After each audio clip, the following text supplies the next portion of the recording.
All right, welcome to Old School, Cenk Uygur. Michael Schur is back, everybody. Look at this.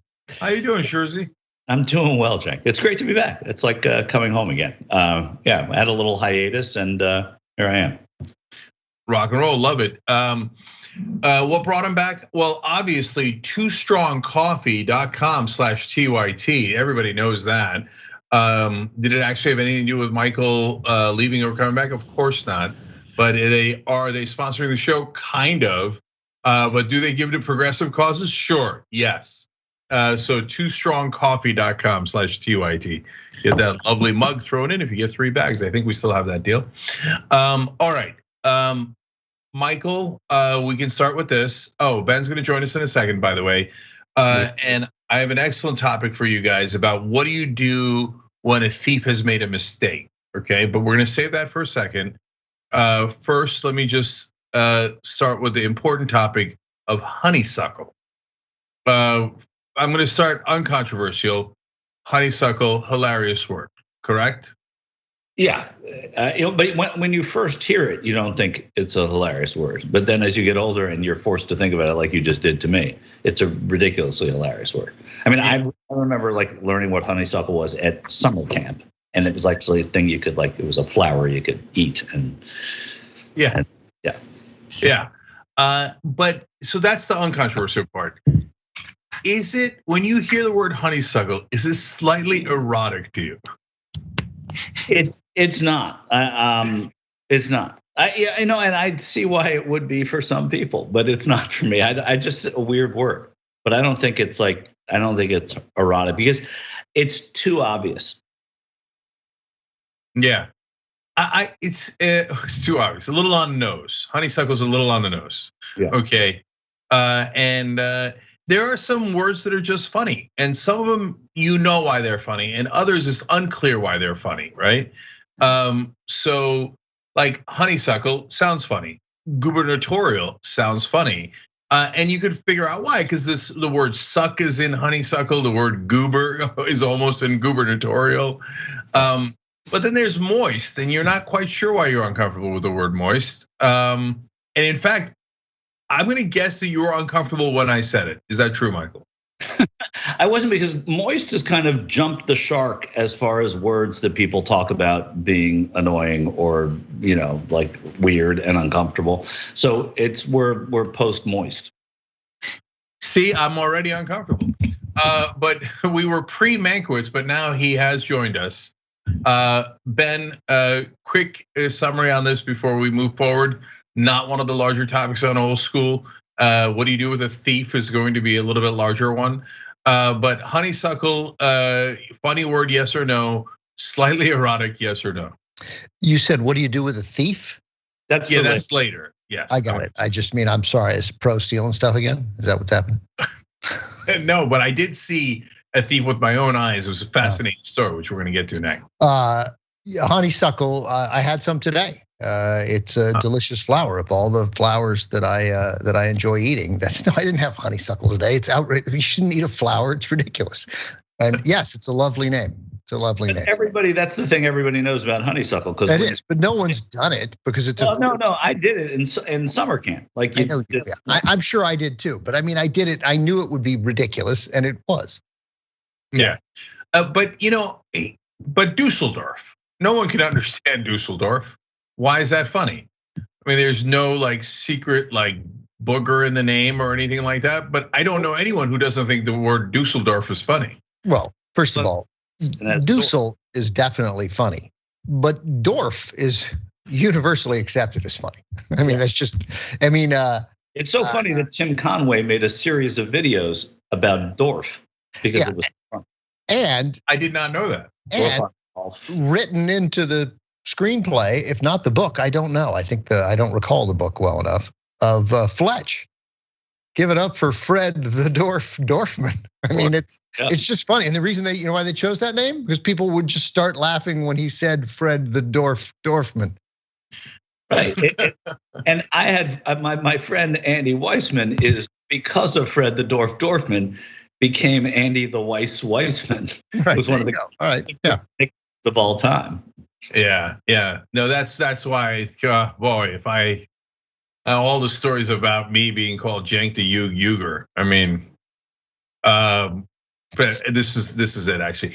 Anyways, okay, I'm past the words. We can go to Stuttgart. We can go to other funny words, but we're moving forward. But Cenk, you know what the capital of the country of Burkina Faso is? Oh, please! I this one I actually know. Yeah, you'll know it because it's a funny word. It's a funny word.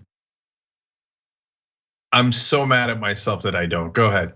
Ouagadougou. Yeah. Oh yeah, Ouagadougou. What was? Oh, Pro doesn't know the double meaning of wiener. Okay, that he's still young enough that he doesn't know that, right? He's 11 years old. He doesn't know it's a hot dog. Right. But the minute you say, "Hey, do you want to go get a wiener schnitzel?"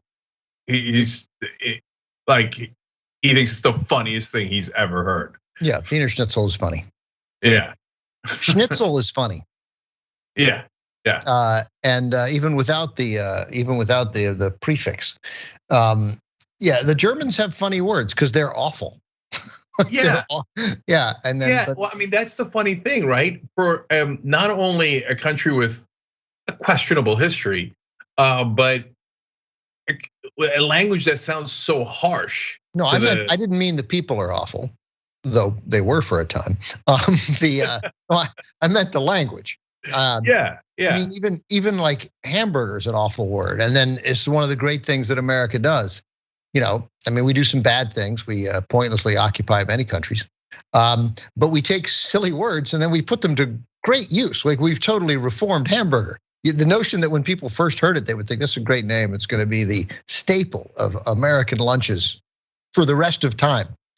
And I don't think anyone would have taken that bet, but we did it because, as we know, we're number one. Well, there's some truth to that, you know. And what we should have done in Afghanistan is invade them with hamburgers. But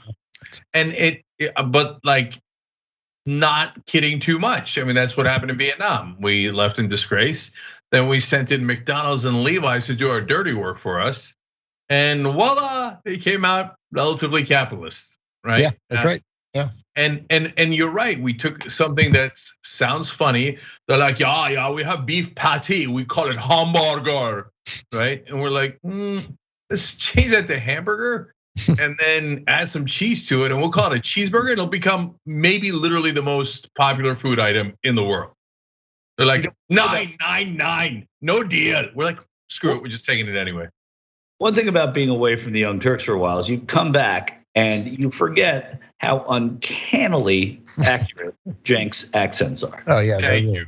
Yeah. Finally, someone recognizes my accent genius. Yeah, the cosmopolitan life that this guy went. Really? We're getting here. I mean, every place he went, he just captured the dialects. And it's not just this. I mean, you want to know the difference between an accent from Dusseldorf or Stuttgart? It's Cenk. You go to Cenk. He's got it. Yeah. I'm your guy, man.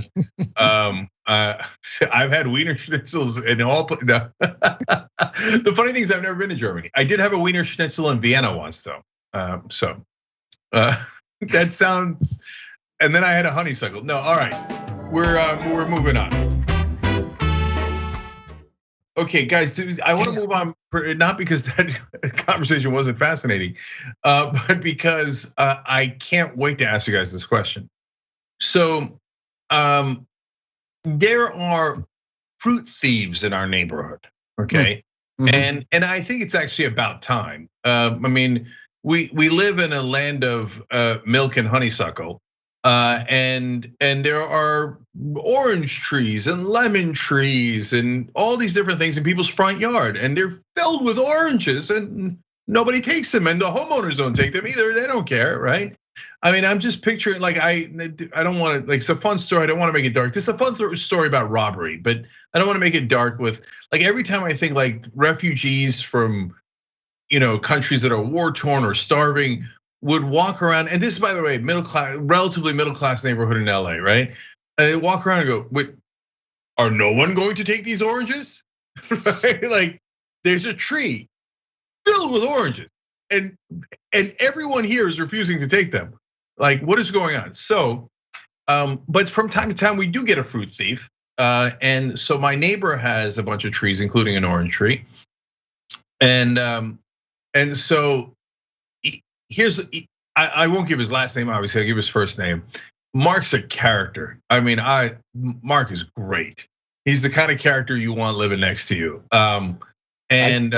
Thompson, but that's just me. Yeah, no, Kid Thompson's also a character, but entirely different from Mark. Mark's from Louisiana. And if there's one thing he tells Ginger, it's that if you steal and you don't get caught, you're still a thief. Is Mark the one who's called you about the intruder or spied on your house, but like in a positive way? Yes. Yeah. Right. Okay. No, nobody's like, I don't need any extra security. Right. I've said this story many times. You've said about Mark that you secretly know not to get into a political conversation with him, but he's a great neighbor to have. No, he's great on politics too. He's a Democrat. He's a good old boy from Louisiana, married a Jewish girl in LA, converted, and was mad at his daughter for not studying enough for her bat mitzvah, but in his Louisiana accent, so it's hilarious. But he's still got a lot of Louisiana in him, so. That's why I say, like, if you come for me, the last person you're ever gonna see is Mark. So just know. Okay, so he's put up signs in his house by the trees in English, I believe Spanish, Chinese, and Farsi to not take the oranges. Okay. Yeah. And nonetheless, and it, anyway, I won't get into the race of who actually does it, but it's one of those groups there, and that is particular to LA and not Latino. I don't know if you can figure it out yet. Anyways, so every once in a while, folks that come by and then start taking oranges and putting them in the bag, and it's usually a middle-aged woman. I don't know why, but it's that is what it is, and maybe it's a cultural thing, and they think, well, I came all the way from over here, and look at all these wonderful oranges. All these suckers aren't taking them, right? Yeah. And so Mark will always catch them. But you're never gonna catch Mark flat-footed. That's not gonna happen. Okay? And what does Mark do? What does catching them mean? Oh, he'll come out. You'll love this. This is a story I think I might have told once before. I got a new story on layered on top of this. But Mark, I've seen him do it. He comes out and goes, "Oh, hey, how you doing?" And they're like, "Good," because they don't know how they're, the homeowner just came out and he seems so friendly and they're kind of not sure what's happening, right? I'm pretty sure they know what's going on. But go on. Yeah. Well, we'll see. Yeah. So, and then he goes, "How you doing?" And they're like, "Okay, yeah." And he's like, "Oh, I just want to ask you something. Where do you live?" And they're like, "What do you mean?" No, what's your address? And they're like, "Why do you want to know?" "Oh, because I want to come over to your house and take some of your stuff." I mean, because I see you taking my stuff, and so I figure I'm gonna write down the address, come over and take some of yours, right? Okay, I love Mark. So now I'm walking in the neighborhood, and some lady, totally different neighbor, goes for the orange tree, and I'm like, oh wow, this is going down right now, right? Sure. And so she goes and she's furtive, but not like looking around. She thinks it's like half normal, half furtive. She takes it and puts it in her bag and stuff, and then walk away casual. And then there's one other lady who sees her, and she starts giving her the stink eye like nobody's business. And I love that stink eye. She was like, and she wouldn't take her eyes off of her until she disappeared from view, right? And she's like, I'm not gonna do anything, but I'm gonna shame you with my eyes, okay? And I think the lady shaming her, look, I don't know why I'm making this story racial, but I think the lady shaming her was Persian, okay? And so for whatever she was, more power to her, but so she chose that path. But as the lady was walking away, she dropped one of the oranges, thereby leaving me in a conundrum. Well, obviously I wasn't gonna do anything. I wasn't gonna go over and ask her what her address is. I wasn't gonna report it to the police. I wasn't gonna, I was just gonna be amused and move on, right? Well, by the way, so that orange though, you wouldn't be stealing from Mark anymore. Yeah. That's true. But again, there's a different neighbor, but yes. I mean, I would have said something to her. I mean, because it's a rare opportunity to say to someone, You dropped one of the oranges you just stole. Like it's just no, I know. That's my question. Yeah. Right, so what do you do when she drops the orange? Do you say, "Excuse me, you accidentally dropped the thing you just stole"? Yeah, I would say that. But is it impolite not to point out that she dropped it, or is it the reverse? Do you see what I'm saying? Yeah, I mean, if she was just walking down the street and had a bag of oranges and she dropped it, you would say, "Lady, you dropped one of your oranges." Yes, right? I would definitely say that. Yes. Yeah, I think you continue to say it. I think that orange should be eaten. Yeah. Right, it should. But then, are you aiding and abetting her? Yeah, I think first of all, Mark, you have a delicious orange tree filled with oranges in your yard. You can stop people, but they're going to take it. But there's only one outrageous element in this story, which I think we all appreciate you telling us in real time, and that is that people bring bags.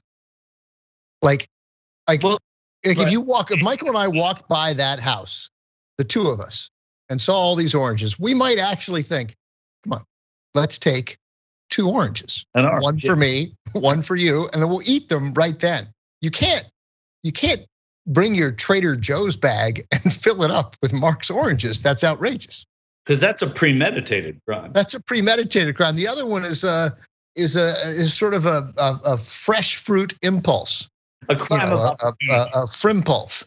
And I think that should be in general rewarded, but you can't. And obviously Mark can't have everybody walking by and taking an orange, but I think he should feel like, I think if I had a nice orange tree and occasionally people came and took an orange or 2 oranges, were there 2 people, I would think, look at my orange tree, giving bounty to the neighborhood. Well, here's the other thing, is that for whatever reason, the fruit that grows on your tree is never that good. So I don't think Mark is going to miss the orange. It's there in California, by the way, there are plenty of other oranges, and they're good oranges. And it's great to have the tree, and it's great to have the oranges, and it looks nice. And whenever I have a small orange tree, whenever I pick an orange or it falls off and I come inside, I'm proud of the orange, and then it's awful. So I don't think that Mark is. I think it's more just about the sport. He also seems to have a tremendous amount of time. Yeah, totally. Like checking on your house, controlling the orange thievery that's going on in the neighborhood. Yeah. I think that there's a Mark story here too. Yeah, he's got does he have a Ring doorbell trained on the tree? Right. Yeah. No. I don't think he has one or needs one. There's motion at your tree. He's a human Ring doorbell. Yeah. And so in fact, one day I was walking by or I was walking around the neighborhood. He happened to be coming by, and he pointed at me and went like this, like I can't do it, but like oh no, maybe it was like this, right? Hey, like I'm watching you, and I was like, I know, Mark. Yeah. Can you try to do it again the other way? I'm such a spaz. Anyway, but Mark watches in a good way. He's the watcher. He's the watchman on the wall. Okay. He actually threw up the white power sign. I know, right? I accidentally. All right. Anyway, there's a couple more angles to this already fun story, but I'm deeply amused by how you guys are covering it. First of all, for God's sake, how many times do I tell you that one was not Mark's tree? I've said it like 3 times, and you guys like, look, Mark's got to let this go. Okay. So number 2, I like your rule about, well, if you're just walking by and you have no bag, the no bag rule, then and you're in the mood for an orange, and you and Michael take it, well, that's just a crime of passion fruit, right? And so that's fine. Yeah. But the bag is critical. Well, as it turns out, you're right. The bag is critical. I think I sprained my forearms trying to do this. I'm in some pain. Anyways, so the first lady that Mark caught at his house had brought a bag that was specifically to carry Mark's oranges. There was she had nothing in it. There was no other reason for it. But you said one of these bags. So this woman who stole the orange from not Mark, but she said one fell out. So she evidently had some sort of carrying receptacle as well. Well, that leads to why I didn't approach her. or one of the reasons I didn't. Can't believe there was a detail you left out, but go ahead. Yeah. Well, look, this is an important crime here. We've got to break it down. I should have started recording. That's what I should have done. Then I could have brought the Zapruder film here, or the Uygur film, and we could have, seen the. I could have caught the orange falling out in live action. Oh, that would have been amazing. Anyways, you wouldn't see the orange thief on the grassy knoll, and there would be a lot of controversy. No question. And the orange fell out and to the left, So as it fell out of her. She had kind of two bags, and one was larger and was like what do we call them? Rollaways, the bags that roll, which is now every bag. No, you mean so she was like pulling it or something, or like it's a suitcase, like a roller board. Yeah, almost. Yeah, but it's open. Like it's like what somebody what somebody might take to the store and then walk home with. Maybe that's what I'm imagining. Yeah, something like that. But it was. I don't know what the roller thing is. Is it like one of those carts that you bring to the market or to the airport, like a roller bag? Yeah, well, that's the great mystery of this, and I do not remember exactly it, and this is so important. But I feel like it was a combination of the two. It was like, oh, okay, that's a bag that has a zipper and stuff, so it looks like something you might take to the airport, but it was being carried in a way that it was like one of those grocery ones, right? In my memory. And so I can't remember if it was the grocery one or the thing, or some sort of weird. But she had a orange stealing hybrid. Yeah.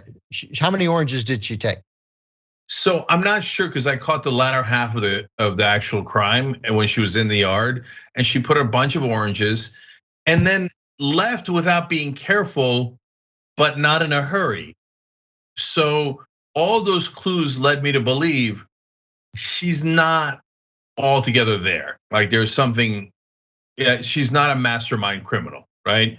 So given the weird nature of the bag, the weird nature of her non-panic thievery, right? And her complete, like, she ignored the stink eye so hard, like that it was like non-human the way she ignored it. If somebody's giving me quarter of a stink eye, I'm like trying to figure out what's going on, super defensive. She was getting a 200% stink eye and couldn't care less. That all led me to the conclusion of I'm not going to have a productive conversation with this woman. Which then only left me with the question of, do I take the orange or don't I? Right? Because I decided I'm not gonna tell her you dropped the orange that you stole, right? So I think it's a perfectly good orange going to waste. Ben's point there is that no one should let the orange go to waste. Even Mark or not Mark wouldn't want that to happen at that point. Yeah, but what if not Mark comes out and thinks I'm an accomplice? Or he catches me orange-handed. That's what would have happened. That would happen to like Larry David, right? That's what would happen to Larry David. Yes. No. But we're partly Larry David. That would happen to us. Yeah, like that. Yeah. Yeah. So you didn't do anything? No, I just rushed home and wrote down the notes so I didn't forget to tell you guys about it on Old School. Did you go outside and get the orange now while we wait? It's a couple days ago, so probably not in the best of shape. Okay. Maybe that woman has a relationship with not Mark, like an orange taking relationship where she comes by every week and takes a few oranges. I mean, how many oranges can you get at a time? Like if somebody takes, how many oranges are on a regular orange tree? Like, the not Mark orange tree is huge. That one has like, I don't know, probably over 100 oranges. So he's fine. He's totally fine. That's not the point. The point is, it's a matter of principle, Michael. What would happen if somebody took all 100 oranges? How long would it be before there were more oranges on the tree? Anybody know? I'm not an orange expert, to be honest with you. I'm gonna lay all my cards on the table and say that's not my strong suit. But doesn't everything take a year? No. Yeah, that I'm sure. Yeah. Well, there you go. I told you I delivered. Not an orange expert. No, you're not. I mean, I'm not an orange expert either, but I'm very confident in my no answer. Yeah. Right, I am too. Yeah, you guys were equally confident, which led me to the same conclusion as not taking the orange, or The idea or at least not mentioning the orange. No, there's something afoot here. They seem to know better than I do. I love the idea that everything takes a year. It's just. By the way, I'm 51 years old. I've assumed that my whole life, and my dad was a farmer, a literal farmer. I never bothered to ask, hey, Dad, how often did the olives grow in? Never thought about it. Yeah. How slow does somebody have to be going on a side street for you to pass them? Oh, good question. 12 miles per hour. Yeah. No, Yeah, I'm closer to 20. Yeah, I'm closer to 20 because I think I passed somebody at like 17 or 18, but it was a very long block. And they were hewing very close to the right side like they were looking for parking, but they weren't. They were just terrified of every moment. Or they're the whole new thing that happens is they're DoorDash people. Everybody's delivering something and they don't know exactly where they're going. And it slows everybody down on the side street. We made eye contact as she turned in ahead of me. She made a right turn on the street I was crossing. I had it was a four-way stop, and she makes the right. And we made eye contact, and she looked at me like, "What are you doing?" And I'm like, "I don't know, nothing." And then I was like, "Super." But she was obviously but there was inconceivable that there would be ill will toward me in this circumstance. Well, there's also ill will toward the passer, no matter what. But I didn't pass it. Oh, then I passed. No, I'm talking about when she just made the turn, and then she goes in ahead of me, and then I had to go through 2 blocks where she's going. Right. 15 miles an hour, right, on a street that you can go 30. I got you. You look around for kids and dogs. You pay attention, Maybe looking for orange trees. Maybe she was looking for orange trees. Did she have a bag on her? She had this weird rolly bag. It looked like something you'd take to the airport, but in a kind of a go to the grocery store way. You know what I'm saying? Oh, like with the zipper? Yeah, like with a zipper, like it was a for luggage, but also for groceries. I think you know what I'm saying. I think I've described it pretty well. So you left out a critical element, Ben. What's that? The hewing to the right. So when she goes slowly to the right. Well, I then go, oh, okay. It doesn't matter if it's DoorDash or she's elderly or. Yeah, I'm with you. I'm 100% with you. Except again, it was a soft hue. Like I think I was reading into it to suit my own purposes. I see. I don't think she really was. I think she was driving slow and driving to the right because she doesn't know how to drive. No, but that does make a difference though. So I like how frank you were with yourself when you realized you might be inventing that hue. But yeah, when folks, Hugh Grant, right? Is that what you're saying? Oh yeah. I definitely was more a Hugh Downs move than well, obviously a Hugh Grant move. I would have stopped and picked her up. Yeah. I thought you were going for a pun on. He granted himself a hue, and so that's where you were going with it. But no, because that doesn't make any sense. Okay. Well, it took me a long time, Cenk. I never would have done that. That's true. On the other hand, do bags that are suitcases / shopping carts make sense? No. Okay. So, anyways, but yeah, in fact, that happened recently. Somebody was going a little slow, and the minute they started going towards the curb a little bit, I was like, "That's it. They're going towards the curb. Yep. Gone." Right. Yeah. And so that one is settled. But something hilarious has happened here. So, Michael, since you last were on Old School, we've started something new where I sometimes read the member comments or super chat comments, but not all the time. Whenever I feel like it, right? This nonsense show has all of a sudden sparked a fire on the internet. So here are new members for no reason on YouTube. Murphy, Mick Shimo 77, Gary Cole, Arlene Williams, TKH 96203. That sounds like a Russian bot, and they upgraded membership to TYT Premium. It's amazing. Thank you for the upgrade. Okay. Lover Blue 79, Ryan LeBlanc. All these, Susan Buccineri, what is going on? People can't get enough of the orange stories here. And could just be me. Yeah, hold on, I'm getting to that, which is hilarious as well.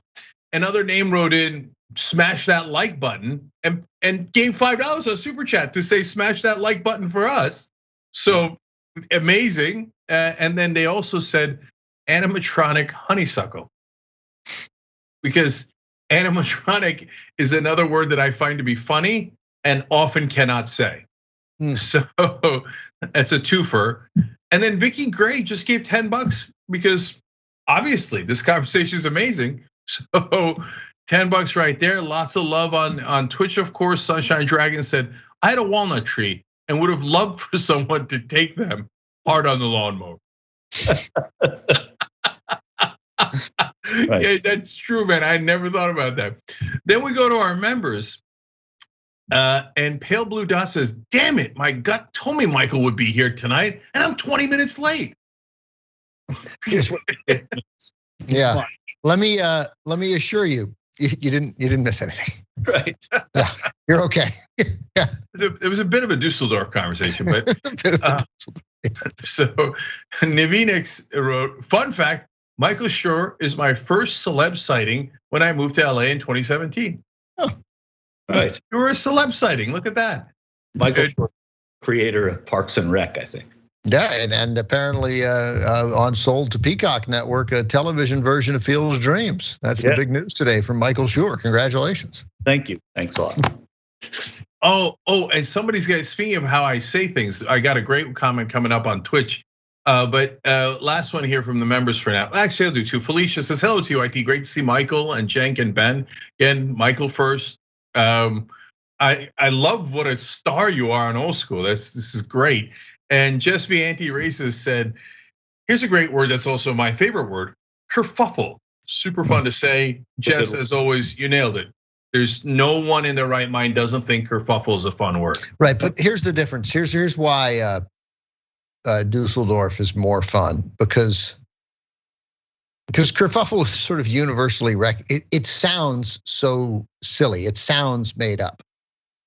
And so I'm just expressing a greater admiration for the words.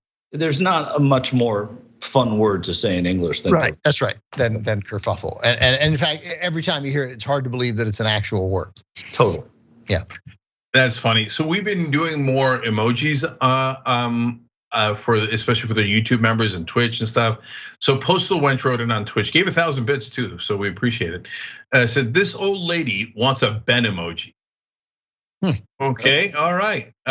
Just don't drop it after you take it. Okay, we'll have to come up with a Ben emoji. I like that idea. Thank you. Seriously, popular with the old ladies, the Ben emojis. I had here, not a sponsor, Panda Express. I went there for dinner. I had some business to attend to in the Valley, and there's a very good Panda Express on Cahuenga. And Panda Express, they figured something out. They just did. It's good, right? I don't know, it's not authentic Chinese food or anything, but it's a nice flavor thing that happens. And I went, and there's a guy, as I'm getting ready to order, there's a guy there, we're masked up, both of us, and he's like, you look like that guy. Are you an actor? Took him about 38 seconds to get where I just got. And I'm like, I don't really know what to say here. Like, I do. Right, what?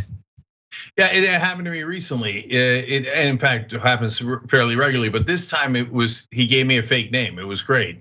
And he's like, oh, I know you, man. Really like your show. It's on the internet, right? Serge. Good to see you, Serge. That might have been the name that Oliver Stone gave me. It was so random. So he says, and I go, no, and then I can't bear it anymore. And I go, you probably watch old movies. Nope. Right? And then he goes, wait a minute, you're a comedian. And I'm like, no. And he goes, TYT. And I go, you're thinking of Jimmy Dore, right? Because it's not like I've never been confused for Jimmy. Really? Yeah, no. And he goes, no, I know Jimmy. I'm done with Jimmy. Oh, I love this guy. Yeah, right. And he, you know what he said? He said, he goes, I don't go for that right wing nonsense. That's what he said. Oh, double. I go, And I go, oh, well, I get confused with Jimmy, and so I thought maybe that's what it was. He goes, no, tell me. And I tell him my name. He goes, oh yeah, sure, of course, Ben, the Young Turks. He goes, I've been a member for 15 years since I was in college. Oh my God, that's amazing. Yeah. This guy's instantly. This guy's the kerfuffle of humans. Yeah, and then I had about 12 minutes to eat so I could get back in time to not be late. I made it, by the way. It was still late, but I was in the house. I don't think that's how it works, but yeah. No, what do you mean that's not how it works? Like, I'm late to being on air, but don't worry, I'm in the house. Oh no, I'm not. It wasn't a don't worry. I just mean like I accomplished my goal. I was back by 6:42. Didn't matter. Still late. I just can't get it together. But he did. He was very nice. I have his card, and if we ever need music composed, we should use my new friend Daryl. But after expressing that I had about 11 minutes to eat before I have to go back and do a show with Cenk, which excited him, of course, right? Well, he says he had a lot of questions. Well, 50 years of membership. Yeah. You know what? That's if you told me I'm late to old school because of traffic, I'd be like, oh, please piss off, right? But if you say I'm late because I ran into a 15-year member, oh sure, okay, that's totally fine. Yeah. Okay. I'm late because I couldn't figure out how to get everything I needed to get done into those 18 minutes. When obviously one of the choices was do 3 of them after. Yes. But yes, right, yeah. But no, I learned that lesson a long time ago. Yeah, sometimes I get it, and then sometimes I think, no, I got it. I can do them all. This is not a problem. I got it. Yeah. Taking nothing away from the guy, a 15-year member should have known who you were right away. Totally, yeah. Yeah. Also, I hear you. By the way, when people hesitate, I just fill in the blank for them. I don't mess around. I'm like, Cenk, I do a show called the Young Turks. They're like, yeah, that's it, right? So what are we wasting everybody's time with? Like, yeah. And if it's not that on the 1 out of 50 times that it's not that, so what? Right. Oh no, I was thinking of somebody else. Oh, okay, good luck. Well, what is significant about him is he had no idea what TCM is anything. It's everything he knew from the Young Turks. Yep. Okay, now you guys are gonna love this. Lori writes in, someone needs to address how Cenk says "Faux." I'm begging. Do I say Faux? F-A-U-X. Oh, Faux. Faux. It's Faux. It's Faux. It's not Faux. It's Faux like my enemy. Yeah. Never knew that. Yeah. Right. Lori, I owe you a debt of gratitude. 40% of the reason for old school is to correct the way I say things. But Pho, P-H-O, is the Vietnamese noodle. Right, and that looks like Pho, but it's not. That's Pho. Right. That for sure, yeah. I've got a lot of bad jokes today, which doesn't separate it from many other days. Okay, so now, by the way, though, look at redemption. Our head of programming has called in for this important, or texted in for this important breaking news update. For ripe oranges to mature after tree blossoms takes 7 to 15 months. So about a year. Look, I'm not saying I'm vindicated. I'm just reading text. That's all. Hey. Yeah. So you take an orange, the orange will not grow in that orange's place for 7 to 15 months. It's a long time to wait. They should not take the oranges. He's going to have to post a guard. I sort of had them growing back within a few months. Yeah. During the growing season. Now we're quickly revealing how little we know, because I've just decided there's some season when they grow. I'm sure there is, but like when it's warm, probably, or when it rains, perhaps. I don't know. One of those two. Yeah. Yeah, because you're thinking they grow a lot in Florida, so probably they're warm and rain makes sense. But we know when there's a frost in Florida, and every network news division sends a reporter to Florida where it was 29 degrees outside of Jacksonville. Jeopardizing this year's harvest. That's right. And then there's shots of like all these oranges being sort of thrown away because they're no good. Like, yeah. Frosty and a frosty orange, like a little orange with a little frost on it hanging from a tree. Yeah, if the weather doesn't break soon, all of us can expect to pay a bit more for orange juice at the grocery store this year. Outside of Jacksonville, Florida, I'm Ben Mankiewicz, CBS News. That's sort of how they are. Yeah. That was only 101% on. Yeah, like that was spot on, exactly how they would do it. Now, partly because of old school, partly because of all these interviews that I did, anytime anybody mentions Florida, I think, there goes Big Sugar again. Michael, you cover politics a lot. I don't know why I run into that topic so often on the conversation, but is Big Sugar a big deal? Is that a big thing out or? It is a big thing. What's surprising about it is, of all the stories in Florida, it isn't as big as its reputation has it being right now. I mean, it does play into politics, and Big Sugar controls a lot in Florida. But you never go to Florida for a Big Sugar story. You go there for climate. You go there for weather. You go there for politics. Big Sugar plays a little bit. You have some people that are in bed with Big Sugar, which doesn't sound half bad, but but it's not. It doesn't. It has a great publicist. So I love that, because who are you in bed with? Big Sugar. Oh, good for you. Well done. There's no way Big Sugar isn't fun. That's exactly right. Like he or she could be many other things, but fun is definitely in that category of things that Big Sugar is. So now we're almost out of time for the segment that's free for everybody. We got a whole new, whole other episode, also 45 minutes for the members. So check that out, tyt.com/join. Or if you're watching on YouTube, hit the join button below. If you're on Amazon, you go to tyt.com/prime. Not if you're on Amazon, if you're on Twitch, or even if you're not on Twitch, but you have Amazon Prime, go to tyt.com/prime. And you could actually get us Jeff Bezos's money. It's free to you since you already have Amazon Prime, but we actually get the money. That's called Bezos bucks. So it is a very slow form of wealth redistribution. So big fans of it here. Check it out at tyt.com/prime. Anyways, now there's 1 minute left, but there's two things I want to talk about, and I guess we'll save it for the next episode. Is the value of ha-has, depending on who gives them on the text, right? Is a ha-ha from Ben or Michael more valuable than a ha-ha from Mark Thompson? Yes. Yeah, of course it is. Hold it. Save it for the show, the next show. You could text, hey, it's pretty cold out today. You get a ha-ha from Mark. Yeah, totally, yeah. Okay, hold on. Okay, but that's why we love Mark. My gout is acting up today. I'm not going to be able to go to dinner. Right. We are far more judicious with our ha-has.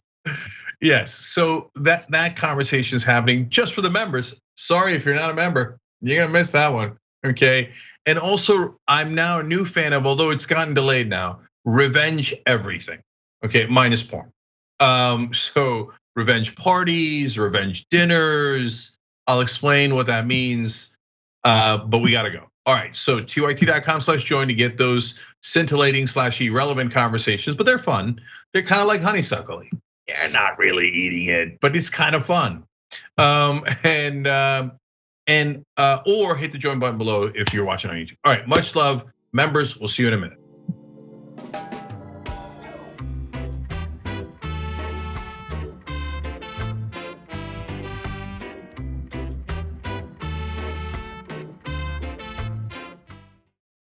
All right, thanks for watching this free clip of Old School. Don't forget to become a TYT member today for the rest of the show and for more exclusive content throughout the network. Join now at tyt.com/join.